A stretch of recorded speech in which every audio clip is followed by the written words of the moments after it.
If one member suffers, all the members suffer with it. If one member is honored, all the members rejoice. Now let's talk about the suffering first. I mean, that's a really easy one.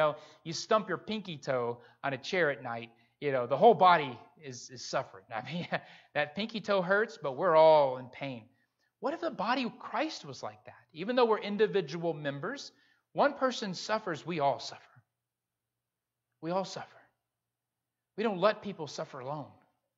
We don't cut off a member of the body of Christ because they're inconvenient. We don't set them aside because we don't want to deal with their suffering. We suffer together as if we are so connected that the only way you can possibly remove someone is if you literally cut off a body, that we're so intertwined that we know the needs and we know when they're suffering, we know when they're hurting, we know we're so connected together that the body of Christ functions as one. All the members suffer.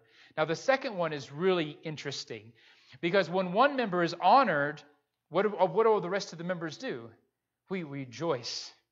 Now that is not naturally a worldly characteristic because a lot of times when somebody is praised or honored, there is a response that comes from that is not always good, and it's jealousy.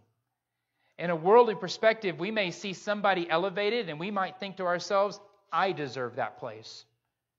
They shouldn't have given elevation to them. They should have elevated me. That I deserve that place. And you become jealous and hatred and anger.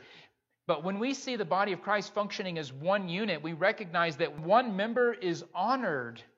The entire body rejoices because we're one, we're functioning as one. It fulfills the will of God and the purpose of God when one is honored. It fulfills the will of God and the purpose of God when one suffers and we all suffer with them. That all of this is part of being the family of God.